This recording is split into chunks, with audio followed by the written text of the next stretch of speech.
ഓണം കേരളത്തിൻ്റെ ദേശീയോത്സവമാണ്.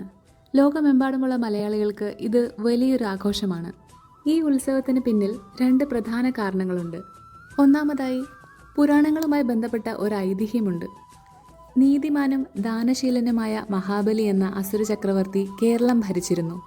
അദ്ദേഹത്തിൻ്റെ ഭരണത്തിൽ പ്രജകൾ സന്തുഷ്ടരും സമൃദ്ധിയുള്ളവരുമായിരുന്നു. മഹാബലിയുടെ പെരുമയിൽ അസൂയ പൂണ്ട ദേവന്മാർ മഹാവിഷ്ണുവിനോട് സഹായം അഭ്യർത്ഥിച്ചു.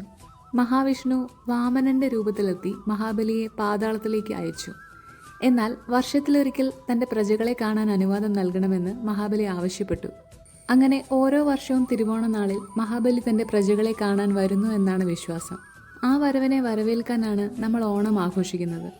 രണ്ടാമതായി, ഓണം ഒരു വിളവെടുപ്പ് ഉത്സവം കൂടിയാണ്. ഈ സമയത്താണ് കേരളത്തിൽ വിളവെടുപ്പ് നടക്കുന്നത്. കർഷകർ തങ്ങളുടെ അധ്വാനത്തിൻ്റെ ഫലം കൊയ്യുന്ന സന്തോഷം ആഘോഷിക്കുന്നു. അതുകൊണ്ട് ഓണം കേവലം ഒരു ആഘോഷമല്ല, അത് കേരളത്തിൻ്റെ സംസ്കാരത്തെയും ഐതിഹ്യങ്ങളെയും വിളവെടുപ്പിൻ്റെ ആഘോഷത്തെയും ഒന്നിച്ചു ചേർക്കുന്ന ഒരു മഹോത്സവമാണ്.